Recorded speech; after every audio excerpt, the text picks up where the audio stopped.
135ഓളം സിനിമകളെന്നായിരുന്നു നടന്റെ മറുപടി. വണ്ടിക്കൂലി ചോദിച്ചപ്പോൾ പരിഹാസം. കണ്ണുനീരിൽ ചവിട്ടി കരുത്തേറി സുരഭി. 64ാമത് ദേശീയ ചലച്ചിത്ര പുരസ്കാരവേദി. മികച്ച നടനുള്ള പുരസ്കാരം നേടിയ ഹിന്ദി താരത്തിനടുത്തേക്ക് ആരാധനയോടെ ഒരു മലയാളി നടിയെത്തി. ഞാൻ അങ്ങയുടെ വലിയ ആരാധികയാണെന്ന് അറിയിച്ച നടി അദ്ദേഹത്തോട് ചോദിച്ചു, താങ്കൾ ഇതുവരെ എത്ര ചിത്രങ്ങളിൽ അഭിനയിച്ചു എന്ന്. 135ഓളം സിനിമകളെന്നായിരുന്നു നടന്റെ മറുപടി. ഒപ്പം തിരിച്ചൊരു ചോദ്യവും കൂടി, കുട്ടി എത്ര സിനിമകൾ ചെയ്തിട്ടുണ്ട്? സാർ, ഇതാണെന്റെ ആദ്യ സിനിമ. ആദ്യ സിനിമയിൽ തന്നെ ദേശീയ പുരസ്കാരം വാങ്ങിയ ആ പെൺകുട്ടിയോട് 135ാമത്തെ സിനിമയ്ക്ക് പുരസ്കാരം വാങ്ങാൻ വന്ന ആ നടൻ എന്തു പറയണമെന്നറിയാതെ സ്തംഭിച്ചു നിന്നു. ആ നടി ഇന്ന് മലയാളത്തിലെ തിരക്ക് പിടിച്ച താരമാണ്. വേഷപ്പകർച്ചയിലൂടെ പ്രേക്ഷകരെ ഞെട്ടിക്കുകയാണ്. അവർ മറ്റാരുമല്ല, സുരഭി ലക്ഷ്മി. മികച്ച നടിക്കുള്ള ദേശീയ പുരസ്കാരം 2017 തന്റെ ആദ്യ ചിത്രത്തിലൂടെ മലയാളത്തിന് സമ്മാനിച്ച താരം. സുരഭിയുടെ മറുപടിയിൽ ഞെട്ടിയത് മറ്റാരുമല്ല, സാക്ഷാൽ അക്ഷയ് കുമാറും. അജയന്റെ രണ്ടാം മോഷണം എന്ന ചിത്രം ഇറങ്ങിയതിന് പിന്നാലെയാണ് സുരഭിയും അവരുടെ അഭിനയ മികവും വീണ്ടും ചർച്ചാ വിഷയമാകുന്നത്. ടൊവിനോ അവതരിപ്പിച്ച മണിയൻ എന്ന കഥാപാത്രത്തിന്റെ ഭാര്യ മാണിക്യമായാണ് ആയാറമ്മിൽ സുരഭി ലക്ഷ്മി എത്തിയത്. അപമാനത്തിൽ നിന്നുയർന്നു വന്ന കൊടുങ്കാറ്റ് ഉള്ളിൽ സൂക്ഷിക്കുന്ന മാണിക്യത്തിന് നായികമാരിൽ അല്പം പ്രാധാന്യം കൂടുതലുണ്ട്. പ്രണയവും പ്രതികാരവും നിസ്സഹായതയുമെല്ലാം ഈ കഥാപാത്രത്തിൽ കാണാം.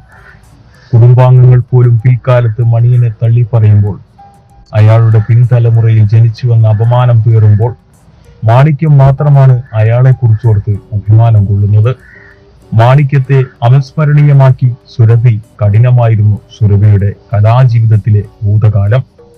സാമ്പത്തിക ക്ലേശം ആഗ്രഹങ്ങൾക്കെല്ലാം വിലങ്ങുതടിയായി. പണമില്ലാത്തതിനാൽ കലോത്സവ വേദികളിൽ കഴിവുണ്ടായിട്ടും പ്രതീക്ഷിച്ച പ്രകടനം കാഴ്ചവെക്കാനാകാത്ത ബാല്യം. സ്കൂൾ കലോത്സവത്തിൽ 1ാം സ്ഥാനം നഷ്ടപ്പെട്ടതിൽ തേങ്ങുന്ന സുരഭിയുടെ ചിത്രം അക്കാലത്തെ പത്രത്താളുകളിലും ഇടം നേടി. പക്ഷേ അവിടം കൊണ്ടൊന്നും സുരഭിയിലെ കലാകാരി തോറ്റില്ല. നാടകത്തട്ടിൽ പരുവപ്പെട്ടതാണ് സുരഭിയിലെ അഭിനയ തികവ്. പഠിച്ച കലാലയങ്ങളിലും അമ്പലപ്പറമ്പുകളിലുമെല്ലാം അവർ താരമായിരുന്നു. അവിടെ ഒതുങ്ങിയില്ല സുരഭിയിലെ നടി. പരമ്പരകളിലൂടെയും പരസ്യ ചിത്രങ്ങളിലൂടെയും അവർ മിനി സ്ക്രീനിൽ സുപരിചിതയായി.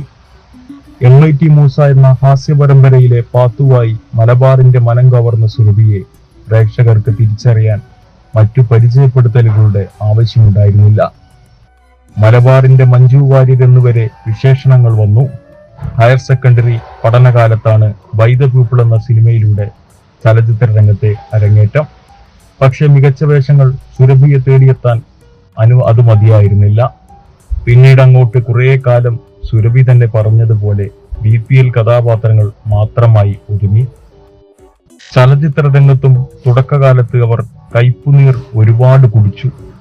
കാരവാനിൽ കയറി വസ്ത്രം മാറിയതിന് ഡ്രൈവറിൽ നിന്ന് വരെ ചീത്ത കേട്ടു. അന്ന് കണ്ണിൽ നിന്ന് കണ്ണുനീരല്ല, മറിച്ച് ചോരയാണ് പൊടിഞ്ഞതെന്നായിരുന്നു അവൾ പിന്നീട് പറഞ്ഞത്.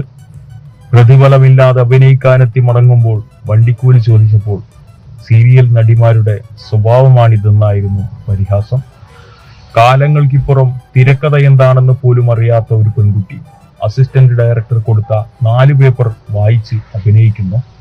അന്ന് ആ പെൺകുട്ടി നേടിയത് മികച്ച നടിക്കുള്ള ദേശീയ പുരസ്കാരമാണ്.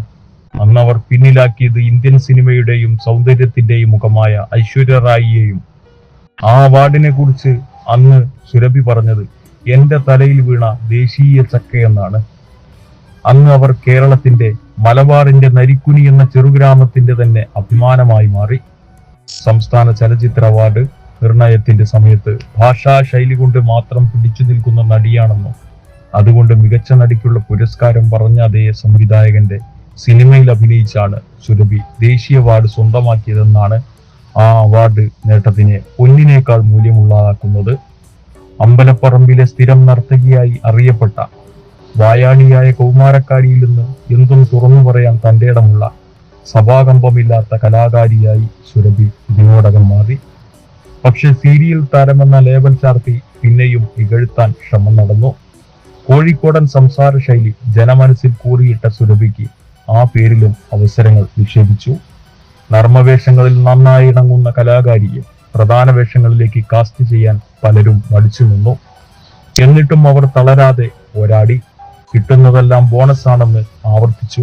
ആ വാക്കും ചിന്തയും അവരെ തുണച്ചു. കുമാരിയിലെ 80-കാരിയായ മുത്തമ്മയായി പകർന്നാടിയ സുരഭിയെ മലയാള സിനിമ പ്രേമികൾക്ക് ഉണ്ടാക്കിയ അമ്പരപ്പ് ചെറുതല്ല.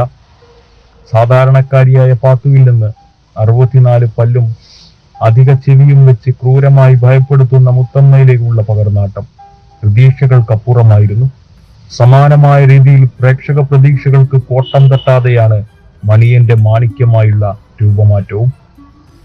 പേരില്ലാത്ത ട്വിറ്റർ കഥാപാത്രങ്ങളായിരുന്ന സുരഭി ജയലക്ഷ്മിയായും രാജിയായും ആശയായും മണിയാമയായും എൽസിയായും ബെറ്റിയായും പാർവതിയായും പാത്തുവായും സുരഭിയായും ഒക്കെ സ്ക്രീനിൽ നിറഞ്ഞു. പിന്നാമിനുങ്ങിലെ കേന്ദ്ര കഥാപാത്രമായ അമ്മയായും പത്മയിലെ നായികയായ പത്മയിലൂടെയും തനിക്ക് പകരം വെക്കാൻ മറ്റൊരാളിൽ നിന്ന് അവർ തെളിയിച്ചുകൊണ്ടേയിരുന്നു. അതിന് അംഗീകാരമായി അഭിനയ മികവിനുള്ള ഫിലിം ക്രിട്ടിക്സ് പുരസ്കാരങ്ങളും അവരെ തേടിയെത്തി. ഒരിക്കൽ സുരഭി പറഞ്ഞത് ഇങ്ങനെയാണ്: എന്റെ വഴികൾ കല്ലും മുള്ളും നിറഞ്ഞതാണ്. അതിന് ഇപ്പോഴും കുറവൊന്നും വന്നിട്ടില്ല. പക്ഷെ എന്റെ കാലുകൾക്ക് ബലം കൂടി.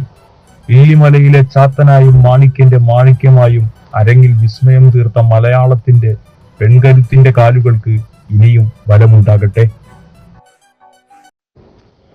18 നാളിൽ 100 കോടി ക്ലബിൽ ടൊവിനോ ചിത്രം അജയന്റെ രണ്ടാം മോഷണം. ഓണം റിലീസായി സെപ്റ്റംബർ 12-നാണ് അജയന്റെ രണ്ടാം മോഷണം തിയേറ്ററുകളിൽ എത്തിയത്. 100 കോടി ക്ലബിൽ ഇടം പിടിച്ച് ടൊവിനോ ചിത്രം അജയന്റെ രണ്ടാം മോഷണം. ചിത്രം റിലീസായി 18-ാം ദിനമാണ് ഈ വലിയ നേട്ടം കൈവരിച്ചിരിക്കുന്നത്.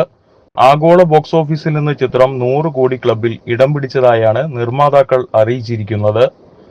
30 കോടി ബജറ്റിലെത്തിയ ചിത്രം എന്നത് പരിഗണിക്കുമ്പോൾ നിർമ്മാതാവിന് ലാഭമുണ്ടാക്കി കൊടുത്ത ചിത്രമായി മാറിയിരിക്കുകയാണ് ARM. നവാഗത സംവിധായകനായ ജിതിൻ ലാലിന്റെ ചിത്രത്തിൽ 3 തലമുറകളിലെ കഥാപാത്രങ്ങളായ കുഞ്ഞിക്കേളു, മാണിക്യൻ, അജയൻ എന്നീ വേഷങ്ങൾ ടൊവിനോ തോമസ് കൈകാര്യം ചെയ്യുന്നു. 30 കോടി ബജറ്റിൽ ബിഗ് ക്യാൻവാസിലെത്തിയ ചിത്രം ടൊവിനോയുടെ കരിയറിലെ തന്നെ ഏറ്റവും പ്രധാനപ്പെട്ട ചിത്രങ്ങളിലൊന്നാണ്. അദ്ദേഹത്തിന്റെ കരിയറിലെ 50-ാം ചിത്രവുമാണ് ഇത്. ഇത്തവണത്തെ ഓണം റിലീസായി സെപ്റ്റംബർ 12-നാണ് അജയന്റെ രണ്ടാം മോഷണം തിയേറ്ററുകളിൽ എത്തിയത്. ആദ്യ ദിവസം തന്നെ 7 കോടിക്ക് അടുത്ത് കളക്ട് ചെയ്യാൻ ചിത്രത്തിന് സാധിച്ചിരുന്നു. സിനിമയിൽ കോസ്മിക് വോയിസായി നടന്മാരായ മോഹൻലാൽ, വിക്രം, ഡോക്ടർ ശിവരാജ് കുമാർ എന്നിവരുടെ സാന്നിധ്യവും ഉണ്ട്. മലയാളത്തിന് പുറമെ തമിഴ്, തെലുങ്ക്, കന്നഡ, ഹിന്ദി എന്നീ ഭാഷകളിലും 3Dയിലും റിലീസ് ചെയ്തുകൊണ്ട് ഈ ചിത്രം പ്രേക്ഷക പ്രതീക്ഷകൾ വർദ്ധിപ്പിക്കുന്നു. ജോമോൻ ടി ജോൺ ഛായാഗ്രാഹണം നിർവഹിക്കുന്നു. ദിബു നൈനാൻ തോമസ് ആണ് ഒറിജിനൽ ഗാനങ്ങളും സ്കോറും ഒരുക്കിയിരിക്കുന്നത്. മാജിക് ഫ്രെയിംസും UGM പ്രൊഡക്ഷൻസും ചേർന്നാണ് അജയൻ രണ്ടാം മോഷണം നിർമ്മിച്ചിരിക്കുന്നത്. സുരഭി ലക്ഷ്മി, കൃതി ഷെട്ടി, ഐശ്വര്യ രാജേഷ് എന്നിവരാണ് ചിത്രത്തിലെ നായികമാർ. ജഗദീഷ്, ബേസിൽ ജോസഫ്, അജു വർഗീസ്, രോഹിണി, ഹരീഷ് ഉത്തമൻ, നിഷ്താർ സെയ്ത്ത്, കന്നഡ താരം പ്രമോദ് ഷെട്ടി എന്നിവരും വേഷമിടുന്നു.